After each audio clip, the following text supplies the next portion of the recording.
Let's start with that. Okay, thank you. Thank you for the reminder. All right, friends, welcome to Daily Power Parsha. So this is Tuesday, January 26, 2021. I always check my date in the corner just to keep me honest here and accurate. All right, so I want to speak about the idea of Pharaoh chasing the Jewish people after the Exodus, which is the theme of the opening of this week's Torah portion, Beshalach. It's, here's the scene. The Jews are free, right? What could go wrong? Well, you had to ask, right? What could go wrong? The next thing you know, you got Pharaoh and hundreds of chariots fully armed and whatnot chasing the Jewish people, and they're pinned right against the sea. So I want to share with you an insight. I shared with you some insights yesterday and yesterday's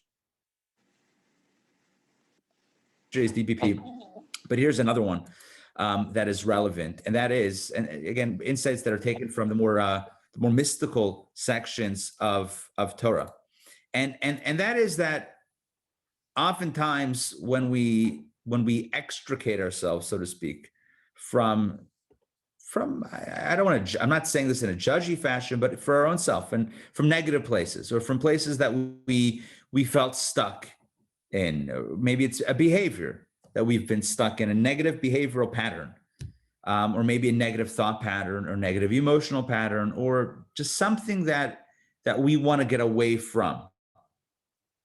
And we manage to get away from that.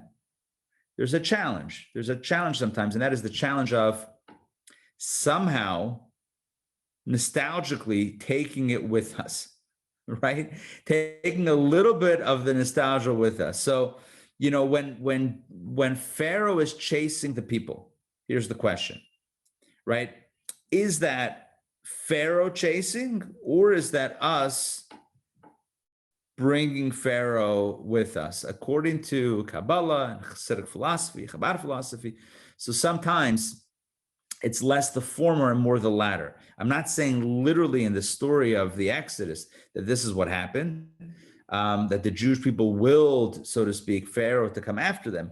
But, there is this idea in human behavior, human psychology, that sometimes, we don't fully cut the ties with the past. We don't fully, sever our connection with what was.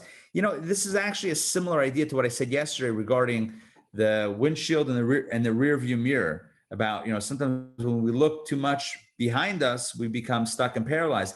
But it's not just looking behind us and getting stuck. This is more of kind of, taking, not really letting go, not really saying goodbye. So it's kind of like a person might say, I'm never going to do that again, except on occasion, right? Except from time to time when the occasion calls for it, then maybe. Or, oh my gosh, I'm never going to say that again. Like, I know that in conversations with this person or that person, I get triggered and I say that and I regret it later. I'm not going to say it. But, in certain circumstances, I might. It's kind of like not really cutting ties, kind of holding on a little bit, but that holding on doesn't allow us to be free. Again, just to be clear, I'm not suggesting that the Jews literally called Pharaoh on the red telephone and said, "Hey, we're by the sea, come get us." I'm not saying that. I'm not saying they willed it into existence. But what I am saying is that the way Kabbalah and Hasidic philosophy, the way they describe in these texts, describe the story of the Exodus, there's really two parts of the Exodus. There's leaving Egypt, leaving Pharaoh, and then there's Pharaoh leaving you. Or let me phrase it a little bit differently. You can take the Jew out of Egypt, but you can't take the Egypt out of the Jew so easily, right? You with me on that? You can take the person out of Egypt, but does that mean that Egypt still doesn't have somewhat of a grip and a hold? right? Given another example, God forbid, right? Somebody in a negative situation, negative relationship, right? They can get out of the relationship. The question is, does that person or that whatever dynamic still affect them inside? And the answer might be yes, right? You can take the person out of that physical space, but there still might be a connection there. One of the things that happens with the splitting of the sea, as we'll explore. So the sea splits, the Jews walk through on dry land, and the Egyptians follow, and then it closes in on the Egyptians. There's a certain finality in seeing the Egyptians gone. There's a certain finality in, it's not just leaving Egypt, but knowing that you're I don't know what to call it, it's not a nemesis, it's not a foe, your whatever is still around. It's seeing them completely submerged and gone that can allow for that healing process. I'm not saying that's the only way, and I don't mean that in a literal way necessarily, as we apply it in our personal contexts. But there's something about, the point is that the personal all exodus is really our two-step process. One is leaving, and then there's the harder thing, which is, pulling out all traces of from within. And that's where the work really begins. All right, hope that makes sense. Does that make sense? Sort of? Okay. All right. Let's jump into today's reading. So today's Tuesday, so we're up to reading number 3. Oh, yeah. So yesterday we ended off with the 4 camps, the famous medrash that tells us about the 4 camps of Jews. One camp said, they were stuck between the sea and the Egyptians. So one camp said, let's give up and surrender to the Egyptians. One camp said, let's give away our lives and just jump into the sea. One camp said, let's fight to the death. And one camp said, let's pray to God. And Moshe debunks all 4. Don't go into the sea, stand firm, don't go back, you're not going to see the Egyptians again. God will fight for you, you don't need to fight. And va'atem tacharishon, be silent. No, not even pray. So what are we supposed to do? I said this yesterday, but this is really the first verse of today. Keep on moving forward. This is the message here from God to Moses, to the Jewish people. Exodus chapter 14, verse 15, here we go. The Lord said to Moses, why do you cry out to me? Why do you, the people, whatever, cry out to me? Speak to the children of Israel and let them travel. Vayisa'u, move forward, march on. I told you to go from Egypt to Sinai or whatever, get to Torah, and then go to Israel. You have a mission, you have a direction. Don't let the obstacle get in your way. And this is such an important teaching in our lives. When we know we have a goal and a target, it's so easy to get distracted along the way and to, I have to take care of all this stuff going on back here. And maybe we do sometimes, but oftentimes we don't. We need to just keep on moving forward. I want to share with you a medrash. I don't think I've ever shared this in DPP. When Abraham was on his way to take his son Isaac to the mountain as an offering. Remember that story? God says to Abraham, take your son, bring him up as an offering. And then Abraham thought that he meant to actually take the life of his son, and the angel said, no, bring him up, now take him down. All right. So the medrash says that along the journey, Satan, the negative force, appeared as a river in front of Abraham to block his way to going to where he needed to go. Abraham didn't care. He kept on going, and eventually that fake river, if you will, disappeared. And it's kind of similar to what's going to happen soon in our story, but it evokes the same idea, and that is when you know you have a clear destination and a target, especially when you know that because God told you, right? That makes it easy to know where you need to go. Oftentimes we don't know where we're going. So then we don't know, should I keep on going? Or is the obstruction a sign that I should go that way? Like what's the universe or God? What's the message? But when you have that clarity, right, that you're meant to be going that way. So then when something gets in your way, the message of the Torah is keep on going. And you'll see that it cannot be in the way. The Rebbe said so many times, just so you know, this is like a meditation. I'm going to say it as an insight, but you can hold it as a meditation. The Rebbe said countless times that it's a Jewish belief in Kabbalah and otherwise that istakel, this comes from Kabbalah and the Medrash, istakel ba'araisa u'bar alma. God looked into Torah and created the world. The Torah is the blueprint of creation, which means that everything that exists in the world only exists in the world because it first originates in Torah, which means at its core that nothing in the world can fundamentally get in the way of Torah and God's will, right? Because it can't be a contradiction. It might seem like, oh, I can't do that mitzvah because of X, Y, and Z. But if we just keep on pushing, we'll find some sort of opening. It may not be, like a river disappearing, miraculously, but we'll find some opening. And that's really the message here. To keep on going, God says to Moses, don't cry and don't scream and don't panic and don't go back and don't go into this, don't give up into the sea, give up your lives and just don't pray and don't fight. Just keep on moving. Let's continue. God says, verse 16, and you raise your staff, right? That magical staff, and stretch your hand over the sea and split it. And the children of Israel shall come in the midst of the sea on dry land. And I, behold, God says, I shall harden the hearts of the Egyptians. Once again, harden hearts. And they will come after you. And I will be glorified through Pharaoh and through all his force, through his chariots and through his horsemen, glorified in their demise, essentially. And the Egyptians shall know that I am God, I am the Lord.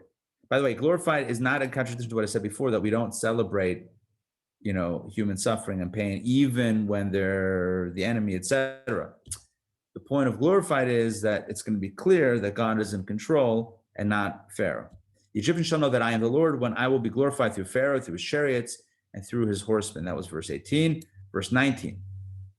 Then the angel, so that's what God said to Moses. I wish there were quotation marks here. It would make it so much easier. The quotation marks would begin right here in verse 15, and they would end at the end of verse 18, right over here by horsemen. Okay, that's what God says to Moses. So this is the game plan. Yeah, right, go ahead. What did you say? The Torah is the blueprint of? Creation. Oh, okay, creation. Thank you. Yeah, the fabric of the universe is, so the example the analogy that's given is just like a builder, no matter how skilled, right? The builder is not going to build unless there's a blueprint. You Right. follow the blueprint, right? How big is the wall? How tall? How whatever. You follow the plan. So too the world follows a plan. The plan is Torah. So that means that if it's not, the building can't contradict the blueprint, right? You can't have something in the world that contradicts Torah, contradicts God. If it seems like it does, all it means is keep on pushing and you realize that it's not a contradiction. Again, certainly easier said than done, but it's a perspective. It's a meditation. I meant to get back to that. The meditation is, this seems like a challenge. It seems very formidable. It seems impossible and impassable. It seems like I can't get past it. Let me put my head down and keep on moving, and I will find a way through.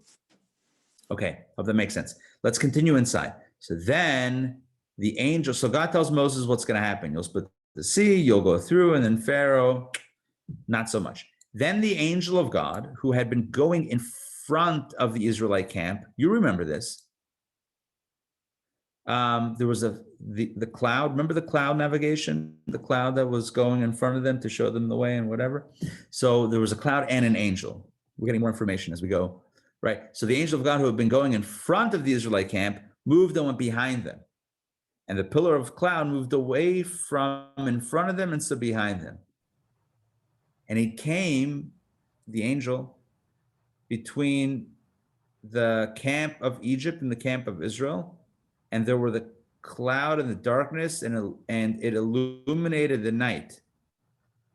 And one did not draw near the other all night long. What that means is that as the Egyptians were advancing and getting closer and closer, the angel that was leading the way and the pillar of the cloud that was leading the way moved behind the Jewish people to be as a buffer between the Israelite camp, the Jewish camp, and the Egyptian advancing army. What's interesting is... Rabbi? Yeah, Rabbi? go ahead. Yeah, can you, so you mentioned something yesterday about the light, the clouds, and you gave insights, but I don't recall what they were. Yeah, I was just going to mention that because it does talk about the cloud and the darkness, and it illuminated the night. So what's up with that? Is the cloud making it dark or making it light? Well, let's go. I mentioned yesterday that there were the Torah mentions that there were two elements. There was a cloud by day and a pillar of fire by night. And I mentioned that what we find here is the contrast. I don't think I said it so clearly, but I was trying to say that we find a contrast. So day is usually associated with being bright, and a cloud is associated with being dark. So during the day, there was a darkening force, and during the night, there was a brightening force. So we find a contrast. When it's day, there's a cloud. When it's night, there's a fire. And the message is, again, it's a psychological message or a spiritual message. In life, it's when we're in the good times, don't get too high with the highs, right? It's don't get too carried away, because it doesn't mean to be a pessimist, right? But, know that darker days may be coming, and prepare accordingly. Give you an example, a very simple example. When things are going well, oftentimes, or sometimes, I can't say often, but sometimes people don't invest as strongly in relationships, right? Why do I say that? Because things are going well and you feel good and whatever. So maybe you don't have time because, everything. But when things are difficult, that's when you really need someone to reach out to, and you need someone to connect with, right? Everyone needs, someone to talk to in times of need.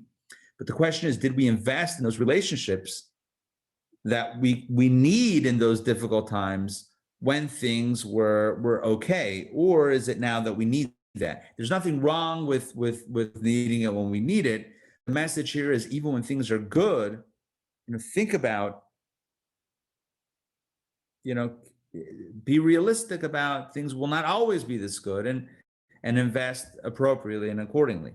Conversely, when it's at night, recall the fire, recall the bright spots and a better future, and that can help us get through those difficult times. So it's about the contrast. Here's what's interesting is that this cloud is essentially, what it means here is that it's providing darkness. Well, it's protection, a buffer between the Jews and the Egyptians, but it's also providing darkness for the Egyptians, but illuminating the night for the Jews. So there's illumination on the one side and darkness on the other. This was to keep the Egyptian camp, or the Egyptian, it wasn't a camp, it was an army, to keep them a little bit in a confused state. All right, so here we go. Here's the splitting of the sea. This is it. This is where it happens. And Moses stretched out his hand over the sea, and the Lord led the sea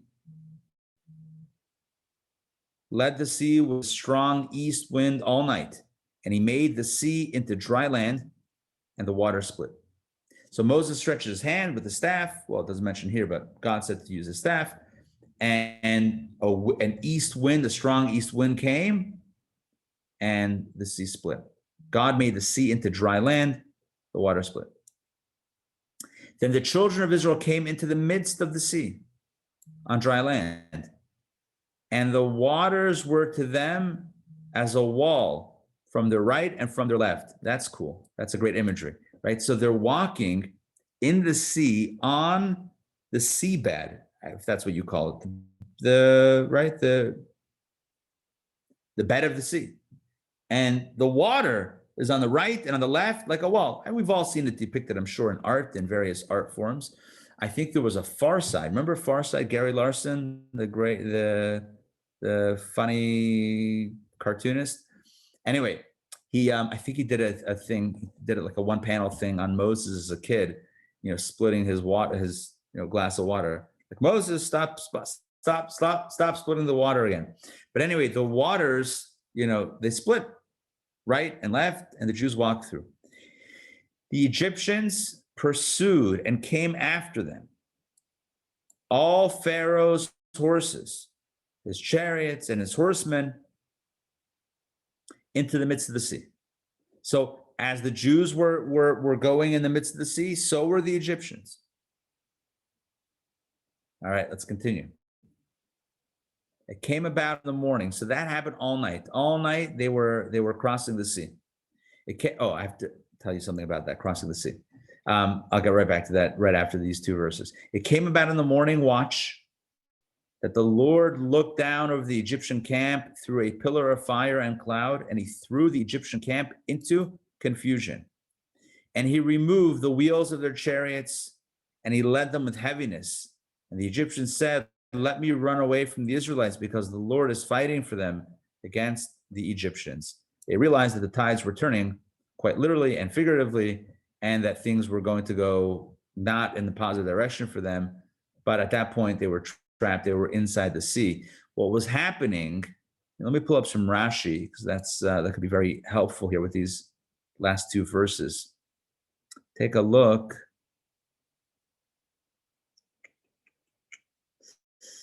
Take a look at the last two verses.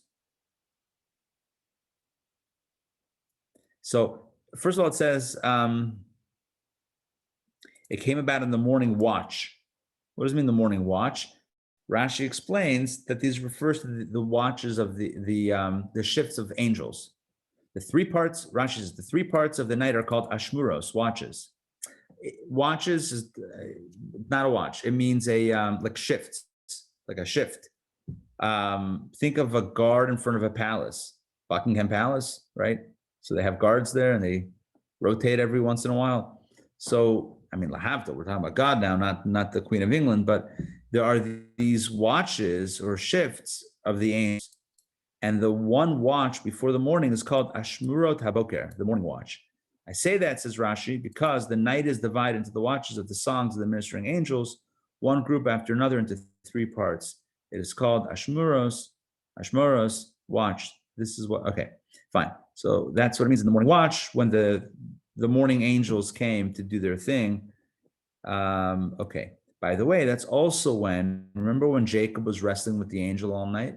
And the angel said, I gotta go, right? Let me go, I gotta go. And Jacob said, no, you gotta bless me first. Okay, I'll change your name from Jacob to Israel. Fine. So that happens because the angel needed to go for the same morning shift, right? He was one of the angels of the morning shift. He's like, all right, it's been real. The wrestling was, it was what it was. I got to go though. My shift is starting. And Jacob's like, no, you got to bless me first. Anyway, that's just a parallel.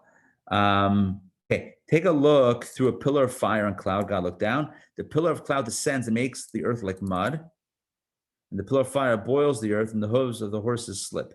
So the Mechilta, the Medrash says, Rashi quotes, Medrash said that what happened was there was moisture, cloud moisture, that descended, made the earth like mud, and then the fire boiled the earth, and the hooves were all messed up. Take a look. We have more details here, these last few Rashis. Take a look what Rashi says. God removed the wheels of their chariots. What does that mean? With the fire, the wheels were burned, and the chariots dragged, and those sitting in them were moved to and fro, and their limbs were wrenched apart. So picture a wagon in kind of like muddy earth, trying to, their horses pulling the wagon, their wheels, but then imagine the wheels are gone. In this case, they were incinerated. And now you just have a wagon, like the body of the wagon on the ground, and horses are running in mud. So it's very volatile, it's very turbulent, right? If you think it's turbulent, sometimes at 30,000 feet, this is turbulent in the sea, turbulence in the sea. And their limbs were all jostled around.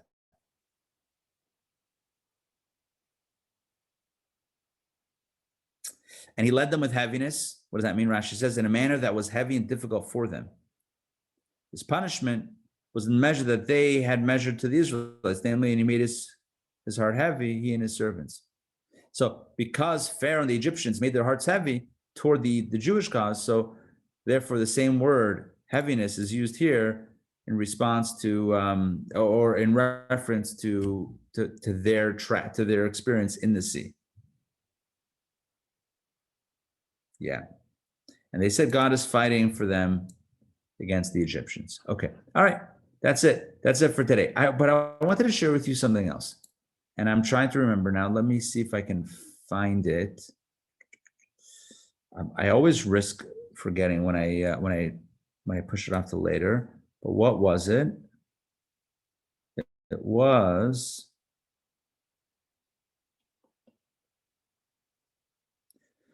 going into the sea, going into the water. Oh, yeah. Very important, very important. Okay. I'm gonna stop sharing so I can see you a little bit more directly. Okay. So when you look at a map, and I don't have a map to pull up right now. Do I have a map somewhere? Give me a second. Let me see if I can find something that I can show you. 1 second. Hi, Ray. You're muted. Okay.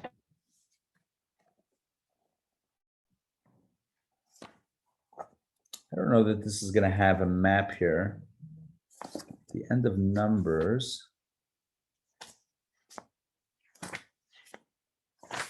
Basically, what I want to tell you is that the Jewish people didn't really cross the sea.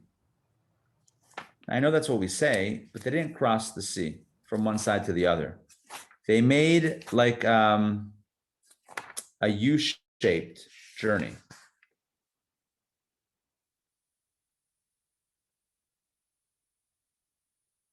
I don't have a good picture here. No. All right. There are pictures that I found before online. I just don't have anything at the ready. But basically, they went into the sea and they came out like a horseshoe on the same side. Are you with me what I'm saying? Like imagine you come to a river, it's right in front of you, and you go in, but instead of going across, right, you go in and you go out the same side. So they weren't, to say that the Jews crossed the sea, they didn't really cross it. They went in, but crossing implies that you went to the other side. They didn't go to the other side. Now they went from dry land, like from out of the sea into the sea and back out, but it was on the same side, which essentially raises the following question. Why did they need to go into the water in the first place? Like if they were crossing it, right? If that was the objective, to get to the other side, it's one thing, right? But if they're just going in to come out on the side, what was the point? You could say, well, maybe they only went in so that they could lure the Egyptians in. And then when they were in that way, and the Jews got out the other side, then the waters collapsed, as we'll see tomorrow, and the Egyptians, and they drowned. And that's how that story ends. The Egyptians being, gone forever. But then that begs the question, well, weren't there other methods that God could have done in the Egyptians? Why did it have to be through this seemingly very, you could ask that for all the plagues, to be honest. Why blood, why frogs, why lice, why boils, or whatever it is, right? You could ask that for all of the plagues, but in this too, you could ask, why does God choose to do this in such a fashion of taking us into the sea and whatever? So I want to share with you a mystical insight. This is in Kabbalah. which I think we all enjoy, seeing a little bit of a deeper perspective on the stories. And the Kabbalistic understanding has to do with the difference between water, the sea, and dry land. What's the difference between the sea and dry land? There's a statement from the Talmud, or I think it's from the Talmud, somewhere in Jewish thought it says, Kol ma sheyesh b'yabasha yesh b'yam. Whatever exists on dry land also exists in the sea. So for example, just like you have vegetation that grows on the ground, you also have vegetation that grows underwater. And just like you have animal life that lives on the earth, you have animal life, fish life, mammals even, whatever, that exists under the water. And just like you have rocks and mountain ranges and all sorts of things that exist on dry land, you have that also under the water, so I'm not telling you anything like, revolutionary right now. I'm just saying that the way life exists above ground, it also exists under the sea the same way. What's the difference? The difference is that when you look out on a landscape, you can see what's above ground. When you look out over the ocean or over the sea, you don't necessarily see what's under the sea. Now, I know if it's clear and you're scuba diving and whatever, you could. I get it, 100%. But if you're standing if you're standing at the beach and you're looking out over the ocean, typically you're not seeing all of the drama that's going on underneath, right? Yeah. So the difference is that terrestrial life, when I don't mean extraterrestrial, right? Like land life is visible, sea life is hidden. Well, you may see where I'm going with this. Land life is representative, is symbolic of the physical. And sea life is symbolic of the spiritual, right? I'll say that again. Land life, which is visible life, things that are clear and apparent and visible to us, that is symbolic of the physical, material aspects of life, the things that we see in the, food and stuff and possessions and just stuff, right? The material life is the obvious reality. But what about the spiritual reality? That's a little bit beneath the surface, right? God, you got to look for God. That's kind of like sea life. It's under the sea. It's hidden. So in the language of Kabbalah, I'm going to give you Kabbalistic terms. It's called Alma de Iskasia and Alma de Iskalia. Alma de Iskasia is the hidden reality, which is spiritual reality. And Alma de Isgalia is revealed reality, which is the physical reality. What happened at the splitting of the sea was that what's normally hidden underwater became opened up, right? The sea split, the concealment opened. What that means is, on a deeper level, on a spiritual level, according to Kabbalah, that godliness was revealed in a profound way. Godliness was revealed in the most profound way, with the exception of one moment, which is revelation at Sinai, which happens a little bit later, a few weeks later. This was the greatest revelation that had ever happened to human beings as a collective group. It wasn't just, the water split, they walk through. That's on a surface level, right? Or whatever. Yeah, that's on a basic level of the story. On a deeper mystical level, it means that the sea, what's normally hidden, opened up. They saw, that's why, we'll see soon, we'll see in either tomorrow or the next day, when the Jews sang the song, they sang a song of thanksgiving to God for crossing the sea. They said, Zeh Keli v'anveu, this is my God and I will glorify him. They said, this is my God. Zeh Keli, this is my God. What does it mean, this is my God? This, you say when you see something in front of you, that is distant. The word that means something that's distant. This is something that's right here, immediate, right? It's this moment or that moment. This is right here. They said, this is my God. They saw God. This is my God. They didn't just find freedom and escape and dry land in the middle of the water. They saw God in that moment. And I mean, it's kind of makes sense that miracle evoked a strong sense of God and God's protection. But in general, the idea of the splitting of the sea means the subconscious spiritual reality, if you will, becomes open. Let me actually play with that angle for a second. Each of us has a soul inside, but we're not a godly soul. But we're not always aware of it. When I say we're not always aware of it, sometimes, and this is true every day, sometimes during the day, we're doing things that are not all about soul. It's about body, right? We're doing body things and not soul things. Does that mean the soul doesn't exist? No, the soul is still there, but it's like the sea.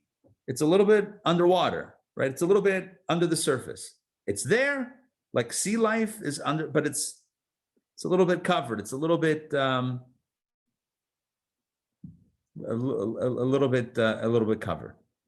And so the splitting of the sea for all of us means the idea of opening up the sea, opening up the subconscious, opening up the spiritual reservoirs, the spiritual soul, the godly soul that we have inside, and bring that out. So whether it's about an awareness of God or an awareness of the soul, which is really, to be honest, the same thing, because the soul is a piece of God, it's aware of something deeper than what normally comes to our consciousness. And that's the deeper understanding of what happened at the splitting of the sea and how we see that in the nature of sea versus dry land. Hope that made sense.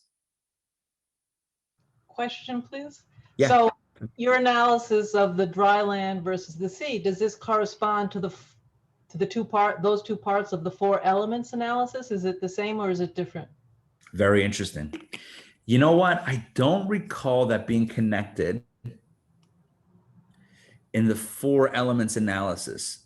You know, in the four elements, water is symbolic of, this is actually discussed in the beginning of Tanya, the book of Tanya. He discusses the four elements in human personality. He says water is synonymous with pleasure, and earth is synonymous with like sadness or heaviness. So it's a little bit of a different angle on it. Could there be a connection? Definitely. But when the sea and dry land is discussed in Kabbalah in today's context, it's usually in the context of materialism versus spirituality, right? It's like the mundane versus the sacred. Sacred, which is normally, less obvious, less apparent, but right there beneath the surface, you just have to open up a little bit to see it.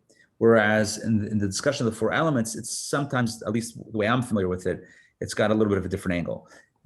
Now, that being said, there has to be a way to connect them because it's the same water and land. It's the same. Well, I'd have to think a little bit more about that. But what I said before is typically the way it's understood. Water, it's interesting. So it says that water is the source of pleasure.